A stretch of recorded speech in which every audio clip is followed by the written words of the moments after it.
이야기는 어느 날 아침 도심 속 소박한 채식 식당에서 시작된다. 주인공은 태어나서부터 줄곧 육식에 익숙했던 이진우. 그는 채식이라는 낯선 세계에 발을 들이게 된다. 친구의 초대로 찾아간 이 식당에서 첫 채식 식사를 경험하게 된 것이다. 이진우는 한 번도 채식을 진지하게 고려해 본 적이 없었지만 그날의 경험은 그의 삶에 작은 변화를 일으키기 시작한다. 채식주의자가 된 친구는 채식이 단순한 식단 선택이 아니라 환경과 건강을 생각한 철학적인 선택이라고 설명했다. 그녀는 그에게 채식주의자가 되는 여러가지 이유를 이야기해 주었다.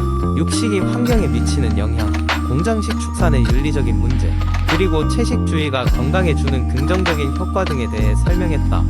이진우는 생각에 잠기게 된다. 그는 육식이 당연하다고 여겨왔지만 친구의 설명을 듣고 나니 머릿속이 복잡해졌다. 환경 문제에는 큰 관심이 없던 그였지만 그의 건강이나 윤리적인 의식은 새롭게 채식을 바라보는 계기가 되었다. 귀가한 후 이진우는 여러 자료를 찾아보기 시작했다. 유튜브와 블로그에서는 채식에 관한 각종 정보가 넘쳐났다.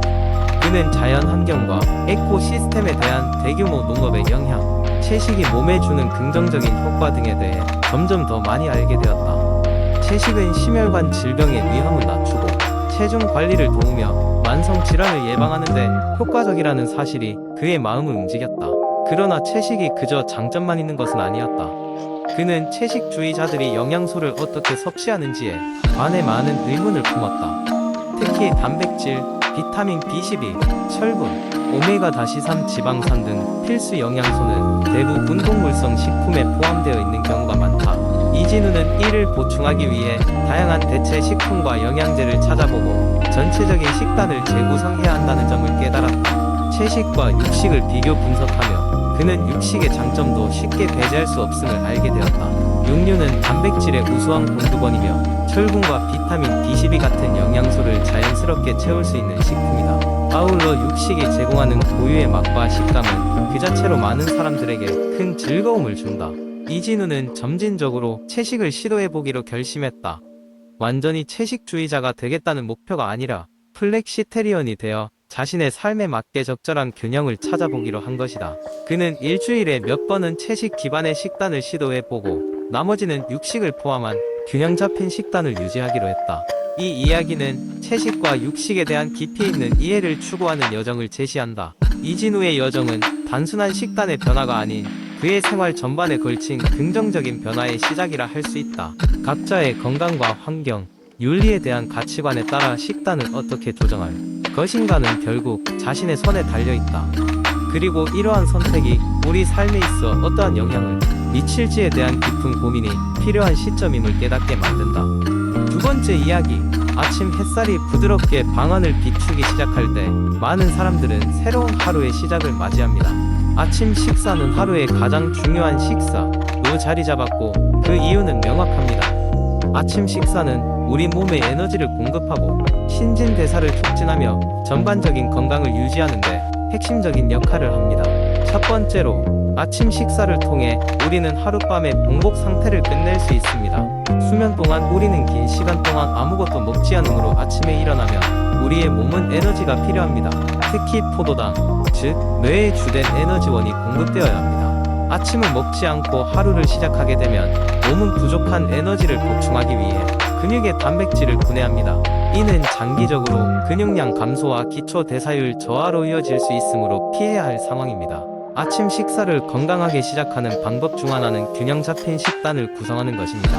예를 들어 통곡물 식품은 복합 탄수화물을 제공하여 오랜 시간 동안 포만감을 유지해주고, 단백질은 에너지를 지속적으로 공급하며 비타민과 미네랄은 우리 몸의 다양한 기능을 지원합니다. 예를 들면 오트밀 한 그릇에 신선한 과일과 견과류를 곁들여 먹으면 뇌와 몸이 필요한 영양소를 함께 섭취할 수 있습니다. 또한 아침 식사 시간 관리도 중요합니다. 지나치게 서두르거나 바쁘다고 아침을 거르는 일은 피해야 합니다. 어떤 사람들은 시간이 없어서 아침을 거르거나 차에서 간단히 때우는 경우도 있습니다. 하지만 이는 건강에 좋지 않은 영향을 끼칠 수 있습니다. 매일 몇 분이라도 일찍 일어나 아침 식사를 준비하고 즐길 수 있는 여유를 가지는 것이 건강한 습관으로 이어집니다. 마지막으로, 물을 충분히 섭취하는 것도 잊지 말아야 합니다. 수면 중에 수분을 잃기 때문에 아침에 일어나자마자 물 한 잔을 마시는 것은 체내 수분 균형을 유지하는데 큰 도움이 됩니다. 그리고 아침 동안 천천히 물을 마시면 소화가 쉽게 되고 몸 안에 쌓인 노폐물을 밖으로 내보내는 데 도움이 됩니다. 결론적으로 바람직한 아침 식사는 단순히 공복을 채우는 것을 넘어 하루를 활기차고 건강하게 시작할 수 있도록 돕는 중요한 열쇠입니다. 아침 시간에 올바른 선택을 한다면 이는 하루 종일 지속되는 건강한 생활의 기초가 될 것입니다. 이런 일상적인 습관이 장기적으로 우리의 건강에 긍정적인 변화를 가져올 것입니다. 아침 식사로 건강한 하루를 시작해보세요. 세 번째 이야기. 어느 날 한적한 마을에 사는 민호는 피곤함과 잦은 소화불량으로 병원을 찾았다.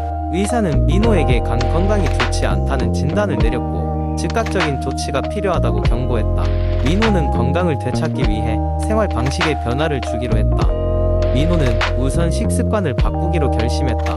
그는 기름지고 가공된 음식을 줄이고 대신 채소와 과일을 많이 섭취하기로 했다. 바쁜 일상 속에서 인스턴트 음식은 빠르게 간단하게 해결할 수 있었지만 민호는 시간과 노력을 들여 신선한 식재료로 요리하기 시작했다. 처음에는 어려웠지만 점점 다양한 요리를 시도하면서 요리하는 즐거움을 느끼게 되었다. 또한 민호는 매일 아침 식전 운동으로 산책을 시작했다.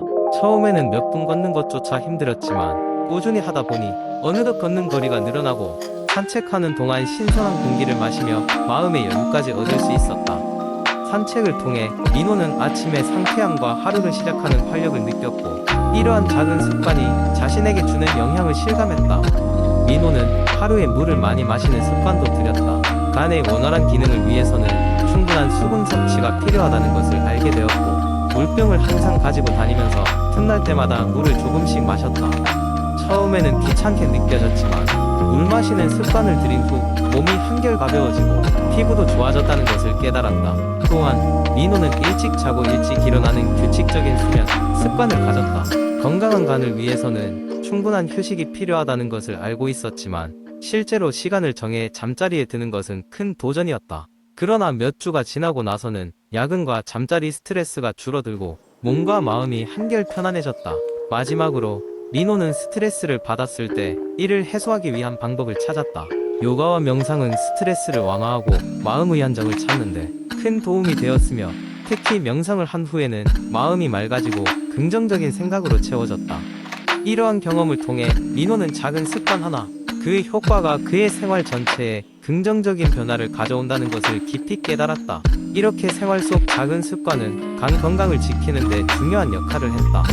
민호는 이 변화를 통해 건강을 회복하고 더욱 행복한 삶을 살 수 있게 되었으며 주변 사람들에게도 건강한 습관을 공유하고 함께 실천하는 즐거움을 느끼게 되었다.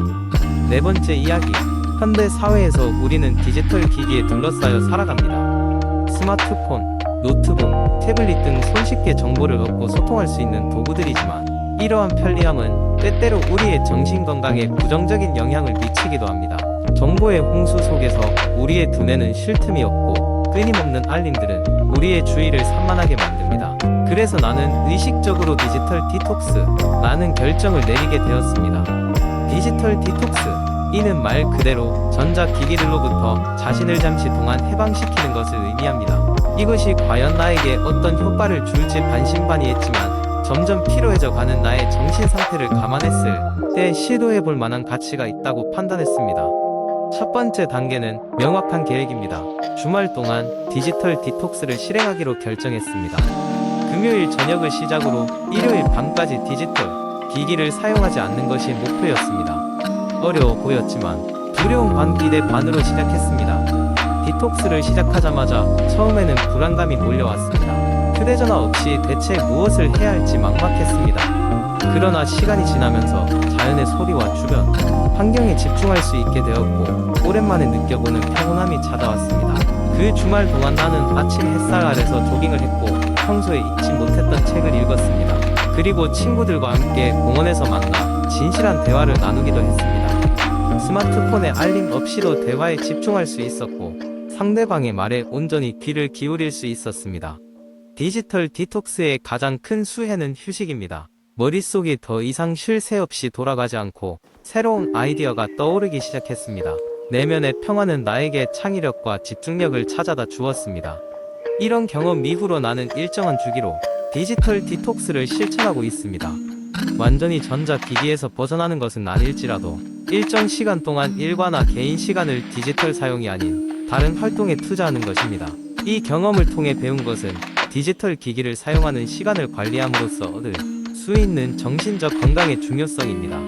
빠르게 돌아가는 현대 사회에서 우리의 두뇌에게도 틈틈이 휴식을 주는 것이 필요하다는 것을 깨달았습니다. 앞으로도 나는 나의 두뇌를 휴식하기 위해 지속적으로 디지털 디톡스를 실천할 것입니다.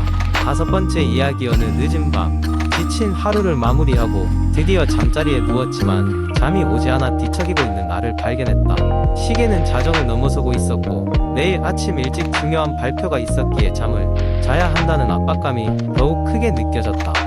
이런 상황은 처음이 아니었고 나는 보다 근본적인 해결 방법이 필요하다는 생각이 들었다. 그때 떠올랐던 한 친구 민수의 말이 큰 영감을 주었다. 민수는 어렸을 때부터 불면증 때문에 고생했지만 그가 찾은 몇 가지 수면 요령은 그를 도와 불면증을 극복할 수 있게 해주었다. 민수는 잠들기 전에 마음을 차분하게 하는 것이 중요하다며 몇 가지 방법을 추천해 주었다. 첫 번째로는 정해진 시간에 자고 일어나기. 매일 같은 시간에 자고 일어남으로써 생체의 리듬이 일정해지면 몸이 자연스럽게 수면을 취할 준비를 할 수 있다고 설명했다. 실제로 내가 해보니 처음에는 어려웠지만 일주일 만에 몸이 스스로 익숙해지기 시작했다. 두 번째로는 잠들기 전 전자기기 사용 줄이기. 스마트폰이나 컴퓨터 화면에서 나오는 청백광은 멜라토닌 분비를 방해하고 이는 수면을 취하기 어려운 상태로 만든다고 했다. 그래서 나는 취침 1시간 전부터 모든 전자기기를 꺼놓기로 마음먹었다. 처음에는 무척 힘들었지만 대신 독서를 하거나 잔잔한 음악을 들으면서 마음을 진정시키기로 했다. 세 번째로는 온도를 조절하라는 것이었다. 민수는 적절한 온도가 중요하다고 강조했다. 너무 덥거나 추우면 잠이 깨기 십상이다. 20도에서 22도 정도로 방 안 온도를 맞추고 편안한 이불을 덮으면 더욱 깊은 잠을 잘 수 있었다. 네 번째로는 아로마 테라피. 민수는 라벤더 향이 수면을 돕는데 매우 효과적이라고 했고 나는 아로마 디퓨저를 구매하여 침실에 두기로 했다. 잔잔한 향이 온 방을 감싸며 자연스레 긴장을 풀어주었다. 실제로 그것은 내 수면 패턴에 긍정적인 영향을 주었다. 마지막으로 가벼운 스트레칭과 명상. 하루의 긴장을 풀 수 있도록 가벼운 스트레칭을 하고 나서 명상을 하면 마음이 편안해지고 깊은 잠에 빠져들 수 있었다. 나는 침대 옆에 요가 매트를 깔고 간단한 요가 동작을 몇 가지 해본 후 의식을 호흡에 집중하며 명상의 시간을 가졌다. 이러한 방법들을 꾸준히 실천하면서 나는 놀라운 변화를 경험했다. 더 이상 잠들기 힘들어하지 않았고 매일 아침 상쾌한 기분으로 눈을 뜰 수 있었다. 수면의 질이 좋아지니 일상에서도 피로가 줄어들어 더 많은 에너지를 낼 수 있었다. 결국 잠들기 힘들었던 나의 문제는 이렇게 하나씩 해결되어 갔다. 민수의 노하우는 나뿐만 아니라 잠의 어려움을 겪는 많은 사람들에게도 분명 큰 도움이 될 것이다.